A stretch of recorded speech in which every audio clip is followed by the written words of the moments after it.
and welcome to another masterclass with the Modern Conducting Academy. I'm Dr. Jacqueline Normandy, and today we are here with James Rose, and he's going to be taking you on a journey of the voice, vocal explorations for all singers. With that, I'll turn it over to James. Yay. Thank you so much, Jacqueline. And thank you for having me here as part of your community and to lead this workshop. It feels so special to get the chance to talk about something that means so much to me. And of course, we're joined. I'm sure a lot of people might be watching after the fact, but we happen to have some people with me in the room. Jennifer and Boniface, thank you so much as well for being here. I did want to take a little moment. I know we have like an hour and a 15-ish together, but I would love to sort of invite the two of you to be a part of this explorative deep dive into some of the choir shenanigans that I get up. And yeah, I'm really excited to talk a bit more. And I think some of the stuff that we'll cover today might give you all some exciting tools to go and explore with. I'm also, Jennifer, relating to you in the sense of I my undergrad was also in piano, jazz piano specifically, but I think it's a very useful tool for many reasons. And I think it was some of my first introductions into harmony and creative composition and arranging, which sort of underpin some of the approaches in which I take to bring new warm-ups into the choral space. But yeah, and Boniface, I also sort of somewhat relate to coming from a tradition of music and then wanting to sort of potentially incorporate and modernize certain things to allow for even more expansive participation. So hopefully there's something for everyone here. But yeah, I mean, so I'm James, and I for a lot of my life has I've actually sung in a group called Accent, which was a very jazzy group. It was a jazz a cappella group. Think like Take Six and Manhattan Transfer or New York Voices. And so for a lot of my time, like my introduction into vocal music or choral music was even through the vocal group scene. And this was a very hardcore group. Like perfectionism was often prioritized over the play and the even like comfort, and I think part of the last few years for me, I've also done a lot of teaching, obviously, like I'm there's a lot of places that I love to jump in and lead choirs or jump into other people's choirs, or like working at A Cappella Academy as one particular space that I just adore. And I think part of that, this sort of new journey for me has been trying to find ways in which we can allow singers to participate in sort of music creation together, but in a way that is approachable and that isn't sort of barriered by having to know music theory. And some of this might sound a bit I don't know, waffly or ambitious, but I'll show you how I do it. It's actually quite simple, and a lot of what I'm talking about today is going to be excerpts from a book that I wrote called Journeys in Voice, which I have here. I don't know if it's going to blur it. It's totally going to blur it. There you go. And yeah, this is I'm really proud of the book. It's sort of, it took me about a year to complete with my publishers. Who are amazing publishing company called Singergy, based in Denmark, and they have other warm-up books. But this was the first book that they've done that is taken from like somebody else that they've published, and they work with me on. You can find the book, I'm sure. It can be linked somewhere as well, but it's also on my Instagram. The link in the bio, and my Instagram page is at jrosejazz. I'll write it in as well, but you can just check it out. JROSEJAZZ. And then in my bio, you can find a link to both the digital version and a physical version, if that's something that you're looking to explore more of, because a lot of what I'm going to be doing is from that. But in this workshop, I'm sure there'll be stuff for you to take away and try out immediately as well. So that's if you just want to follow up on the philosophies of stuff. So you know what? I'm just going to show you one. I'm going to start off by showing you one, and then I'm going to talk a bit more about it, just so there's some context and there's some music already flowing in this space together, because I know Zoom can be very a barriering anyway, because it's all we had enough of this over COVID. So I appreciate you all being here and putting up with this this format, because ideally it'd be amazing to sing some of these together, and perhaps you can sing along as well. So one of my favorite warm-ups to do, first of all, I'll show you, I'll get the book open and I'll share sounds. Cool. So, yes. So hopefully everyone can see this, and I'll be playing some stuff later, but I'm going to just show you little excerpts. There's one that I'm going to jump straight to right away, which is, okay. Well, firstly, I'm just going to talk about how I teach them. this is the first step, and I'll explain a bit more about this shortly as well. But the way in which all of the 10 warm-ups in this book, and there are going to be more as well, I'm actually working on a sequel book, but the ways in which these work is they're actually they're de-voice parted. And part of the reason for that is because I love the opportunity for people to actually try new parts and be able to access and play around in different ways, where the goal isn't to create perfect performances, but instead to play around and create things and explore. I yeah, so I'm going to come back to this, but you're going to see on the score that the parts are divided into lows, mids, and highs. um so yeah, there's a lot I want to talk about. I'm trying to think of the most sort of like easiest way to jump into it. Or I will, I will explain this system first, if you don't mind, before we get to the music as well. So yeah, on the previous slide that you just saw is instructions as to how all of them are sort of cut up, and how I want to teach these parts. Warm. I think I am going to start actually just from the top, because it is a bit like, why are we doing these? I think when I grew up with choral warm-ups, like they just didn't feel very warm to me, pun intended. Like I'd often leave warm-ups feeling very cold and actually unprepared to make music at the end of the day, because that's our goal, is to make music. And so part of finding new warm-ups and was to try and find ways in which music could enter the collective space sooner.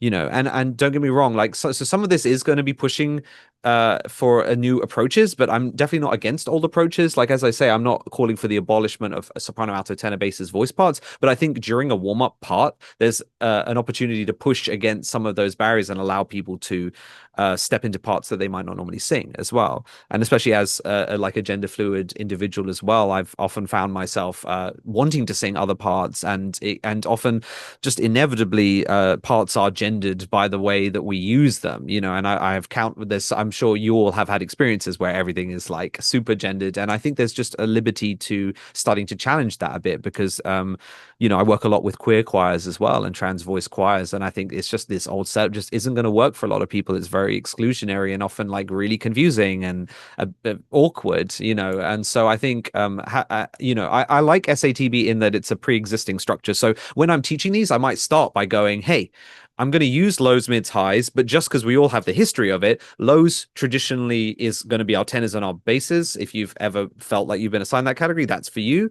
But if you, of course, again, if people want to explore, they can, as long as you've got the numbers for it. Then mids is going to be traditionally altos, and highs are going to be traditionally sopranos. But as I've learned, there's so many different voice types. There's as many voice types as there are people on the planet. So it seems a bit reductive to have to keep sticking to them. And also from a writing point of view, should you guys ever want to write stuff like this, it's actually really liberating to write from a 3-part basis. That's a huge thing for me. Like, it's really annoying to sit down at scores and have to think 4-part all the time. Okay, the default Sibelius landscape is SATB, and that's really restrictive, especially when triads in and of themselves are such an organic and innately kind of structured sound that we're all used to. So I'm getting into the theory part. I know I promised some music, but I think it makes sense to lay the landscape just so you guys know where it starts for me. So it kind of starts with an opportunity to bring music into the collective space at the warm-up. I do think you still can incorporate some basic warm-ups, like especially if you're early in the morning and your voice just needs to wake up, although one can do that also just through singing anyway. But there are more technical things that I'm sure the three of us here are very used to and understanding of, and you can do basic things to start to wake up, but also just through singing and through preparing for music making in this way. I think it's going to make warm-ups a lot more interesting, and there is other hidden things that I'm going to explain later that goes into this that I think is going to really excite you guys, but I won't touch on that just yet. But yeah, so that's at least the philosophy of the why I'm going to start, why all of these are divided into lows, mids, and highs. Sometimes if there are a couple 4-part ones, in which case I do lows, mids, upper mids, and highs, and there's lots of different ways. And crucially, the other thing is then within lows, mids, and highs, there's other ways that those split. So I call those groups. So there's 2 terms. There's the parts, low, mids, and highs, and then there's groups. And groups, I'll just say, are groups 1, groups 2, groups 3. There can be infinite groups. There could be 100 groups. but crucially they go from like lowest voices to highest. So group 1 is the lowest of the lows, and then group 2 is a couple higher voices within the lows. Group 3s could be even higher. The reason why I don't say low lows is because that gets confusing as heck, to be like, okay, the low lows, the low mids, and the low highs, and then you've got the mid lows and the mid mids and the mid highs, and you've got the high lows and the high. It's like a very confusing premise. So it's just like groups and parts, and it might still sound confusing, but when you get in the room, it's not going to. Okay, enough talking. I'm gonna get into stuff. Check this out. Boom. Okay, so we're back up here. How to use the book. Also, just so you know, when you do get the book, there's lots of ways to. There's like learning tracks. There's ways to hear it. There's suggestions to mutate and create different combinations of stuff. So, cool. I do want. So these warm ups sort of divide into 3 types. Mostly things that play with rhythm, things that play with harmony, and things that play with melody. Yeah, it's going to change. Let me show you this, and let me play you it. Okay, check it out. So this is this is step 1 of what we teach. So check it out. Let me know if you can't hear this. From somewhere deep inside, I let it fall away, still looking out for me. It's gonna change someday. So perhaps what you're hearing off the surface is a nice simple 3-part song. Also, little bullet point: if any of you want to jump in and ask questions at any point, I will never be offended for you to interrupt me. In fact, I expect you to interrupt me. I mean, it's Zoom; like it's impossible to not interrupt someone. So please, if anything isn't clear or anything, reach out. And at the end, I'd love there to be a bit of a Q&A if there's anything that's you're like, oh, actually, I want to hear more about that. So yeah, this is a little thing I wrote called "It's Gonna Change," and it's a nice 3-part song. I'd like to think it's got at its core, it's got a nice little like spirit to it about change and growth and us standing together. And I think there's room in that for people to just enjoy learning this 3-part song and talking about that. But there's more. With all these songs, there's like a little twist to them. And this one is one that I've found is a really cool, useful tool for creating music that's bigger than the sum of its parts, but people don't realize.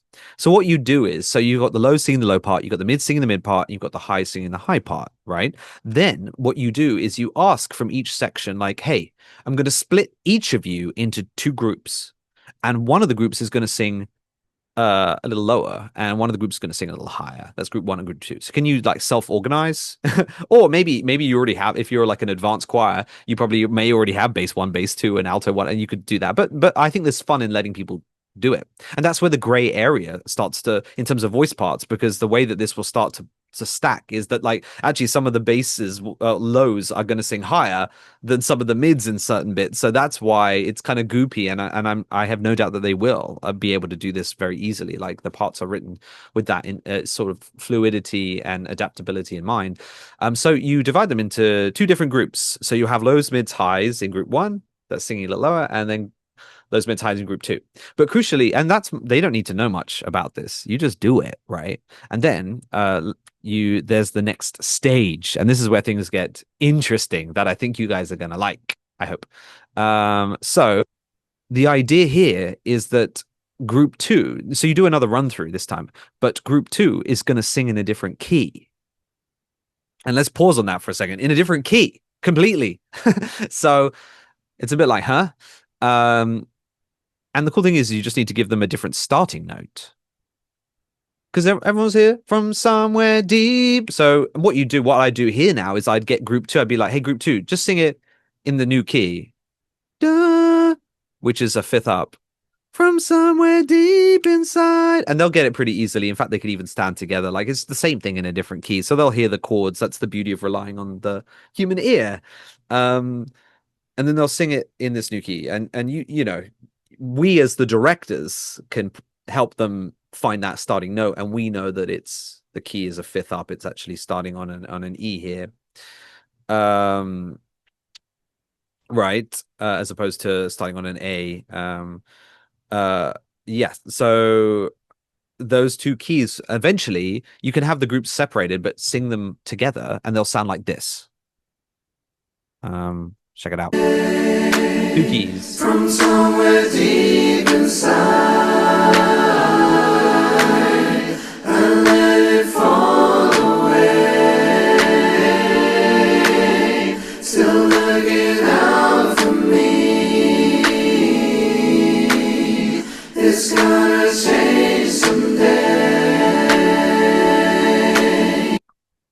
Did you notice anything different?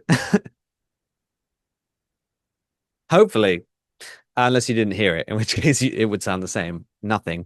And you can do the same. Now, this is like, that's the next step. And there's probably some like special, I will stop sharing for a second. There's some joy in like, oh, like this is what's happening. But generally, if the groups are apart, they're going to be focusing on their own part. So that's where you can start bringing the groups together in certain ways. You could have them like walk in and through each other, or you can just bring the groups, mix them up, or you can put them back in their original sections, or whatever you want to do that could create a spirit of like adventuring into music. Because I don't think anyone's going to realize that they're singing 6-part. I mean, they'll hear it, but they're not going to be like, oh, wow, I suddenly realized that my part that was originally on the third of the chord is now an upper structure major seventh. Like, they're not going to be doing that. And I hope that they don't do that, because that's way too much thinking for what this is about. But that's of course some of the theory that's going on, and we can talk more about the theory, of course. But it's suddenly like very easy to learn music that sounds impactful, we hope, and it's got dense harmony. And then guess what? You can do it a third time. So you don't have to. This is if you have a choir, if you got your hands on a choir that like, hey, we know the 3-part version and we know the 6-part version. Give us something harder. So you're like, cool. And I would do this voluntarily, be like, who within the groups wants to sing the highest, the group 3 part? Because this is even higher. And their starting note will be on a B, which is another 5th up. So a 9th up from the original key. It's high, but it's totally possible because some of the lows, which could include, as I said, tenors and basses, it's within tenor range. So, and you can do this with as low as 9 people, right? And as many as however many people, and there's more safety and more numbers, of course. So if I jump back on one more time, you can see the final key here with group 3 starting on a B, and this is what it sounds like. So we just finished up the 6-part version. From somewhere deep inside, and let it fall away. Still looking out for me.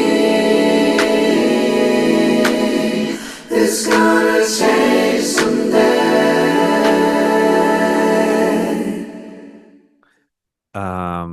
And so there you go. Hopefully that sounded even more intense. You've gone from like pentatonic style harmony through to something that's a bit more like Singers Unlimited, or actually possibly more like Take 6, or like some of the more thicker choral sounding stuff. And then by the end, I think you're way more into the like, the Singers Unlimited, or like this sort of 9-part like Jacob Collier almost like style of harmony that you're bringing into the collective space without people even needing to think hard about it.